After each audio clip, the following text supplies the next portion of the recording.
अस्सलाम वालेकुम दोस्तों, उम्मीद है आप खैरियत से होंगे।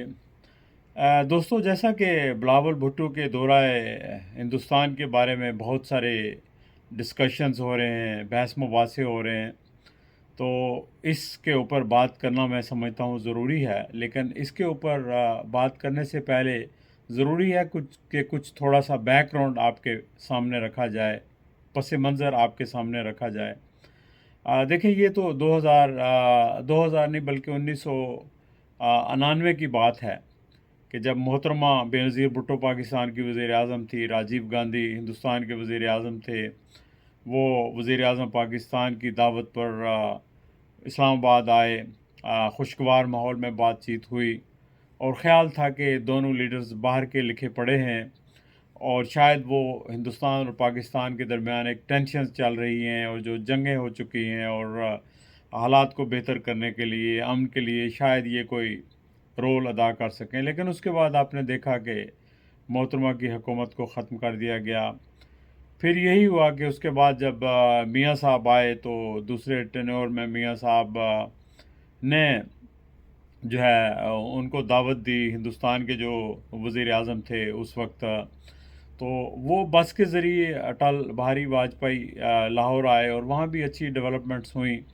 लेकिन उसके बाद आपने देखा कि मियाँ साहब की हुकूमत को भी ख़त्म कर दिया गया और फिर जब मियाँ साहब की 2018 में हुकूमत थी तो उस वक्त हिंदुस्तान के जो वज़ीर आज़म थे वो उनके एक निजी फंक्शन में बग़ैर प्रोटोकॉल के या बग़ैर किसी स्केजूल के वो आ गए और फिर उसके बाद डॉन लीक्स का वाक़या हो गया और फिर मियाँ साहब की हुकूमत ख़त्म कर दी गई।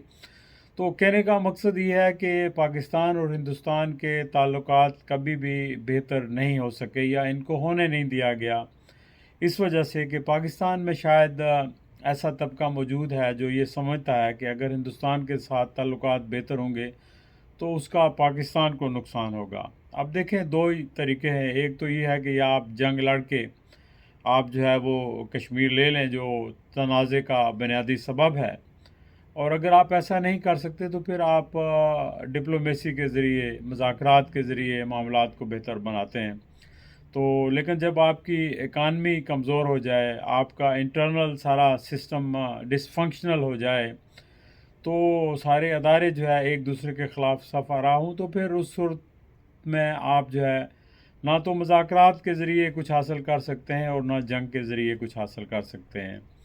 और अनफॉर्चुनेटली जो गलतियाँ हमारी इस्टेब्लिशमेंट की हैं, हमारे सियासतदानों की हैं, वो हम मसलसल उनको रिपीट कर रहे हैं, उनसे सबक सीखने की कोशिश नहीं कर रहे। अब इन हालात के अंदर जो 2019 में कश्मीर के अंदर मोदी ने किया, तो ज़ाहिर है कि उन्होंने अपनी कॉन्स्टिट्यूशन के अंदर जो क्लाजेज़ रखी थी कश्मीर के स्पेशल स्टेटस के लिए, वो ख़त्म कर दी। और लेकिन उसका मकसद ये नहीं कि हिंदुस्तान का कब्ज़ा जो है वो कश्मीर के ऊपर परमानेंट हो गया। ये तो हिंदुस्तान के नुक्ता नज़र से है ना।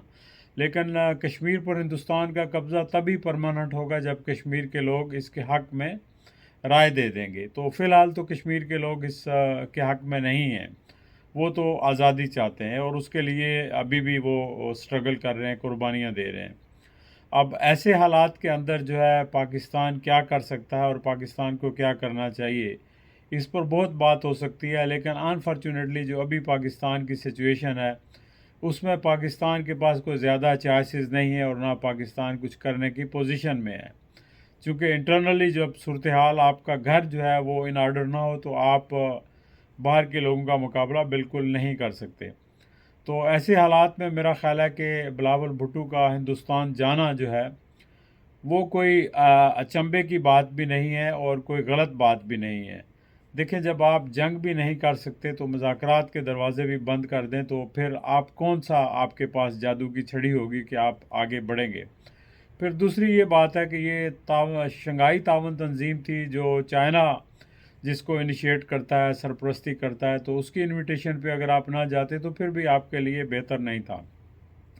लेकिन ये बात एक ज़रूर है कि आपको एक मौका मिला कि वहाँ जाकर आप अपना जो मसला है उसको दुनिया के सामने पेश करें। और मेरा ख़्याल है कि बिलावल भुट्टो ने किसी हद तक पेश भी किया।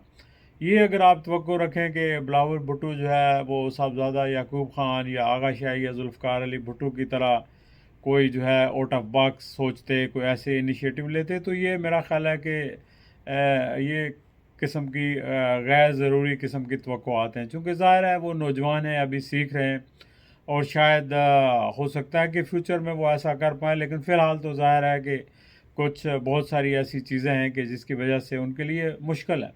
اور پھر دوسری بات یہ بھی ہے کہ اس وقت جو پی ڈی ایم کی حکومت ہے، جو وزیر خارجہ ہیں، وہ 100% جو لائن لے رہے ہیں وہ اسٹیبلشمنٹ کی لائن ہے، اور ظاہر ہے کہ جو اسٹیبلشمنٹ کہے گی میرا خیال ہے کہ اس سے زیادہ وہ کچھ کہہ نہیں سکتے، چونکہ پریکٹیکلی پاکستان میں اسٹیبلشمنٹ کی ہی حکومت رہی ہے 70-75 سالوں سے، کبھی ڈائریکٹلی، کبھی انڈائریکٹلی، کبھی ہائیبرڈ، اور ابھی بھی اسٹیبلشمنٹ کی حکومت ہے، اور اسٹیبلشمنٹ کی مرضی سے ہی سارے فیصلے ہوتے ہیں، اور اسٹیبلشمنٹ نہیں ظاہر ہے کہ ہاں ہم ہی بری ہوگی، ان کو بھیجا ہوگا، اسٹیبلشمنٹ کی مرضی کے بغیر تو وہ جا نہیں سکتے تھے۔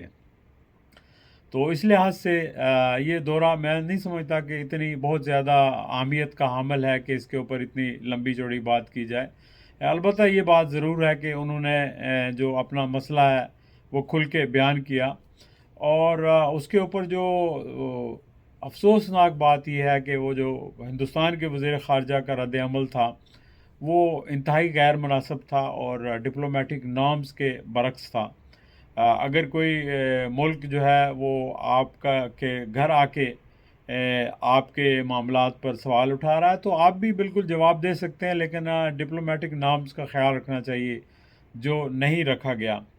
تو اس سلسلے میں کشمیر کے لوگوں کو زیادہ نہ تو خوش ہونے کی ضرورت ہے، نہ افسوس کرنے کی ضرورت ہے، چونکہ کشمیر کا مسئلہ کشمیر کے لوگوں، وہ تو میں نہیں سمجھتا کہ پاکستان کبھی بھی جنگ کے ذریعے جو ہے وہ حاصل کر سکتا ہے، چونکہ پاکستان ابھی خود جہاں پہنچ گیا ہے وہاں سے پاکستان کی اپنی سروائیول اور دوبارہ پاؤں پہ اوپر کھڑا ہونا، یہ بھی ایک بہت بڑا سوالیہ نشان ہے اور کوسچن مارک ہے۔ اور جس طرح یہ سفر جاری ہے ریگریشن کا، تنزلی کا، ہر لحاظ سے، تو اگر یہ سفر اسی طرح رہا تو پھر آپ پاکستان کی خیر منائیے، کشمیر کا کیا ہوگا وہ تو اللہ ہی بہتر جانتا ہے، اور اگر کشمیر کے لوگوں نے خود ہمت کی تو شاید وہ کچھ کر لیں، ورنہ حالات بہت گمبھیر دکھائی دیتے ہیں، کچھ زیادہ امید افزا صورتحال نہیں ہے۔ چلیں، مایوسی کفر ہے کہتے ہیں، امید رکھیں۔ وہ کہتے ہیں کہ امید باہر رکھ تو شجر سے پیوستہ رہ، امید باہر رکھ، تو وہی بات ہے کہ بس امید رکھیں، چونکہ امید کے سہارے جو ہے زندگی کام ہے۔